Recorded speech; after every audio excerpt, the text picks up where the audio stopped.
Welcome back to another episode of the Casey Campbell podcast. Casey Campbell with you, of course. Please be joined by Carson Haislip. How are you, buddy?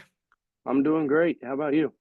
Doing good. So, why don't you, since this is your first time on here, why don't you introduce yourself and tell everybody what you do?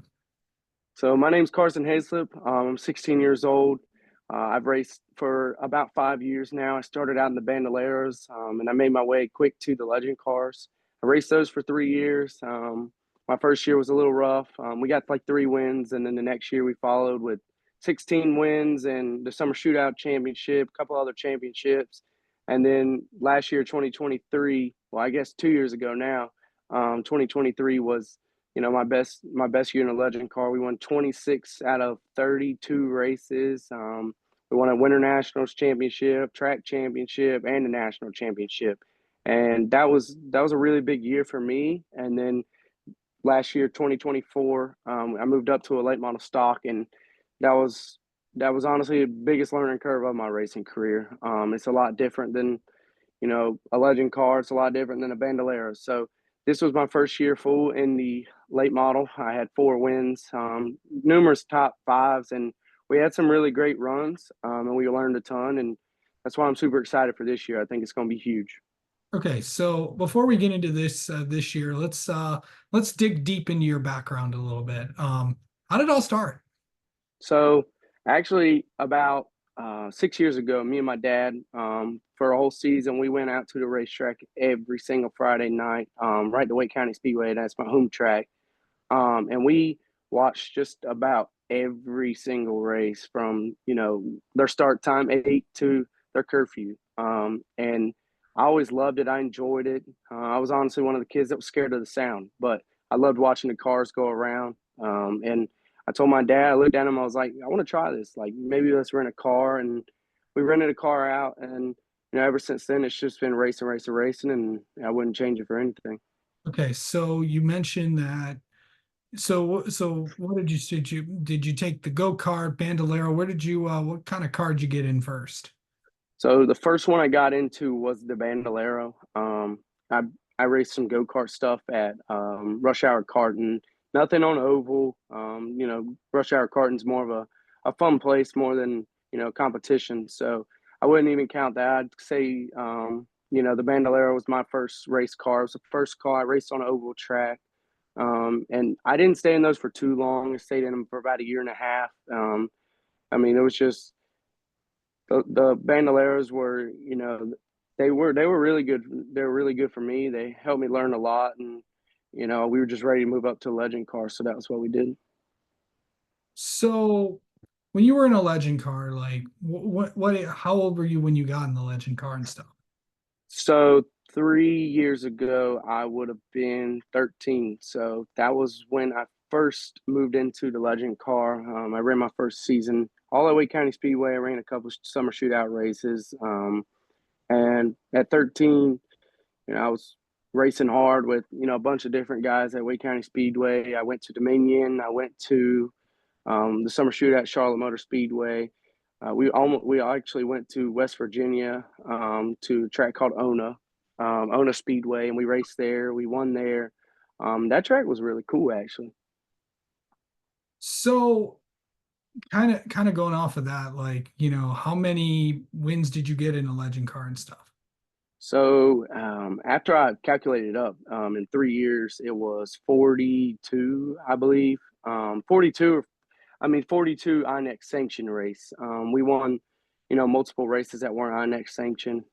So I'd say upwards of 40, upwards close to 50, honestly, in Okay. 3 years. Yeah. Okay, so I know you have a lot of wins, and I know you've had a lot of success, and I'm pretty sure a lot of those legend car races, you also had a lot of, top fives and top tens, and I know you had maybe some tough moments as well. But is there any race that stands out to you? That, Definitely, definitely the race in Las Vegas. That was honestly one of the biggest races of my legend car career because there was three of us fighting for a national championship, and only one of us was going to go back home to North Carolina with one. So that honestly made me. It was a super nerve wracking race, but um, Dylan Spain, he brought a bad fast race car, and I don't even think we changed a single thing on it once we got there. It was so good. That would definitely mark the top of my legend car racing. That was super cool experience. I've never been to Las Vegas, and to go to a track for the first time, never see it, never do anything on it, and go out there and dominate like we did. I thought that was super cool, and that'll forever be, one of the highest, I'd say, legend car races, or honestly any of them at all. Okay, so you know, you know, changing to late model stocks, being from North Carolina, that's I gotta ask you, like, what was that like to get in a car for the first time? Get in that type of car for the first time for you? When I got in the late model the first time, it was actually at Dominion when we were testing out a car to see if we wanted to buy it. See, it was a little big for me, but I made it work. It was a lot different actually. I've never drove anything, with a clutch where you got to shift with the clutch while you're on the track. The Legend cars, you can kind of power shift, but these late models, you got to use the clutch. You don't have to, but you're your best to. But it was definitely different. You got to in the legend car, you're sitting in the center. In the bandolier, you're sitting in the center. In this late model, you're sitting on the left side. So you got to learn, some spatial awareness, stuff like that. It's just a bigger car. You can't beat and bang and hit each other as hard as you can, like you can in a legend car, because you've not got that stiff front bumper on the front and it's not square. That's a big difference between a legend car and the late model is the size difference, and you don't have square bumpers on the back. You've got, your one tucked under your hood and your one tucked under your back bumper. Yeah. Okay, so how many late model stock races have you ran so far? Think I ended up, I've only, I wouldn't say only, I've ran upwards of 20, 25, I'd say. Um, and we've had some really good races. Like one of the biggest ones this year was the Cars Tour at Wake County Speedway. We qualified second in that, and that was our debut in the Cars Tour, and that was huge. And it was cool to do it at my home track. The fans loved it, and I'll forever mark that one down. But we had I'd say a great finish for a debut in the Cars Tour with a seventh. And I mean that was a really good showing for us. Yeah. Okay, so we've waited long enough. Let's talk about your 2025 plans. What have you got planned for 2025? So I'd love to run, a lot of the car store races, but as of right now, on the schedule, on our plans, we have the car store season opener at New River in Jacksonville. We're going to run that one. We're going to run Wake County Speedway's Cars Tour race, and then we're going to run the full season weekly at Wake County Speedway and hope to compete for a track championship. And definitely the Thanksgiving Classic. We had a good run there about a month ago, so I'd love to do that one again. There's a lot of races that are kind of on my wish list that I'd love to hit this year. Yeah. Okay. So how old are you by chance? I'm 16. So an interesting fact about you, that we were talking before we started recording is you're 16 years old. You're a pretty busy kid, on the racetrack as well as off the racetrack. Um, you have two businesses that you also run. Yeah, so that takes a lot of my time. I work about every single day. Some days I don't even have weekends off. Right now it's sort of slowed down a little bit. It's cold outside, so right now we're rebuilding and making sure everything's ready for this next season so we can kick it out in the park. But that takes a lot of my time, and those are the two I run. And then I also help my dad out with Bandoleros. We take about, I'd say on average, about 4 or 5 cars to the racetrack every week, and I driver coach, a good few of them. So I love doing the driver coaching. I love spotting for the younger kids, because when I started out in racing, I had some of that, and it helped me a ton. It's always when I raced, it was always great to hear some other people's advice, and other things to try, and that carries to different cars. You know, you have to try stuff to be fast. If you do the same thing and you're already slow, if you keep doing the same thing, it's not going to get any faster. So it's all trying stuff. You got to find, you know, where you're comfortable. Some other people might not be comfortable where, you know, they're at, but um, if or sorry, I need to reword that. Some people might have a different line than you, and you might not be comfortable running that, but you might have something different that you know you do that you like better and it's faster. So I mean, it's just all you know learning, and you know I love helping those kids out. You know, it's super cool to see them and watch them progress. We actually, I think there was I think just about every race, one of our cars finished in the top three, and you know, there was a couple of new drivers. They did you know phenomenal this year.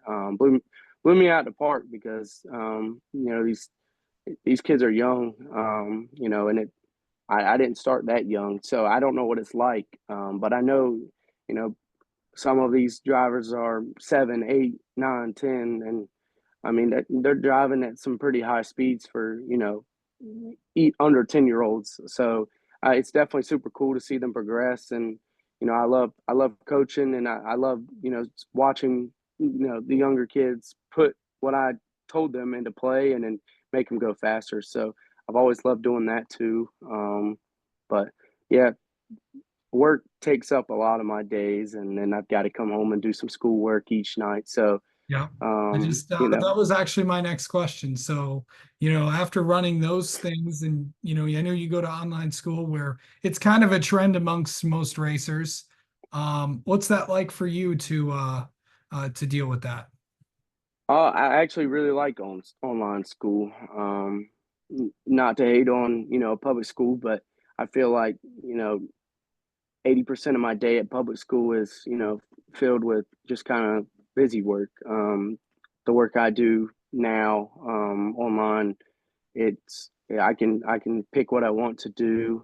You know, kind of what can apply to my businesses, what can apply to making my future brighter. And I do love online school because, you know, you're not just thrown with all this busy work to keep you busy during the day. You know, it's kind of straight to the point. It's not, none of the work is really easy like a lot of, you know, in school work is. But I mean, that's what makes you smarter.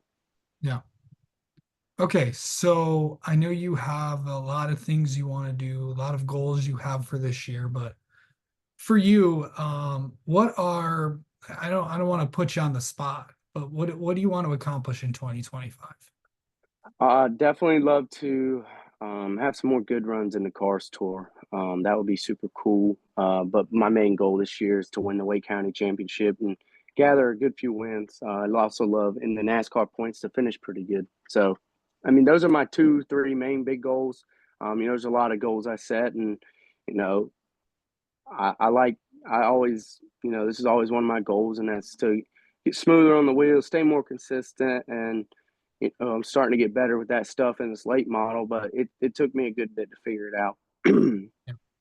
Okay, so Carson, let's in let's get to know you a little bit. How about that? Mhm. Okay, so what's the best race you've I know I kind of asked like favorite race you've had. Now you got to take all of the races you've had and decipher. Is there one that sticks out? Yes, there is. So actually, this year, oh, actually a week later after my grandma passed, I won my first ever late model race, and you know, it was very heartwarming for me, my whole family. You know, it was sad, but I'll forever be racing in her name, and you know, I loved you know being able to win. You know, for my family, in front of my family, it brought us all together, and you know, I don't think there's any other win that I could say throughout my career so far that is much better than that one. Okay. Um, what's a track what's a track you like going to? Like, what's your favorite track to race on? Definitely my home track, Wake County Speedway, just because I mean, obviously it's my home track, but there's not many tracks you can go to, and you know, stands are full from the bottom to the top. It's something different to race in front of a lot of fans. It makes you feel like you're on a big level, and you know, it's really cool as a driver. And I mean, it's a great atmosphere. There's a lot of good racing. They've done a phenomenal job with the track in the past few years, and it's boomed. Car counts have raised, fans have raised. Like on opening night last year, there was people standing along the fence line. And I've seen that. I've seen it the year before, but never before that year was there did I ever see anybody standing, on the fence line. And it's something different to be racing in front of a lot of fans because, I used to be one of those little kids in the stands that are out there watching. And, I was always wishing, I want to be in one of those cars. I want to race. And, now I think it's really cool to, look up, see all the, there's a lot of potential sitting in the stands that, one day might get in a race car. Yeah. Okay. Um, let's see. Outside, I mean, I was going to ask you outside of racing, what do you like to do? I mean, maybe I'll ask that. What do you like to do? So I bought a boat for my school project when I was going to public school, and I restored that boat. So that's what I like to do. I like to go out and go fishing, catfishing with my buddies. We enjoy that. I also like to well, one of the things outside of racing that I like to do is obviously work. I enjoy what I do. I love doing the cleaning cars. Honestly love just spending time with my family. Family at the end of the day is a lot more important than a lot of things. And I feel like the bond I have with my family is, far from bad. I mean, our family relationship is perfect. We're always supportive of each other, and we always have a fun time together. So I enjoy spending time with my family, my friends, and just I like going and doing activities. I'm not one to just sit around in my bed all day, even sit on iRacing. I enjoy playing iRacing too with my buddies. But at the end of the day, I'm more of a, let's go out guy and do something fun. Like last night, I was at Drive Shack. I love going go karting. I think that's always fun. But definitely going out on my boat. Because that's something I was pretty proud of, to be able to buy a boat at 15 and then restore it, do a school project on it, and then be able to take it out and have some fun on it. Man, um, you've done quite a bit of things at 16. I mean, do you ever, I mean, and last thing, do you ever look back and just think like, wow, I can't believe I did all that. And Uh, I'm just so young. yeah, honestly, yeah. I was never, like I said, I used to be one to sit inside and play video games, and I'd do that for days on days, and I kind of grew out of that, and ever since that day, I've just been work, work, work. I love doing it, and I mean, there's a lot of stuff I look back on, and I'm like, heck yeah, that's pretty cool. But I mean, working is definitely something I'm really proud of. Having two businesses, they're pretty successful, and they're still growing. It's something cool to see. At a young age, I know there's many entrepreneurs out there, but to have a pretty good going business at 16, I think is a real big accomplishment. Absolutely. All right. Well, Carson, thank you so much for the time and best of luck in the racing season. Congrats on all you've accomplished so far, and we'll definitely talk to you later on. All right, thank you.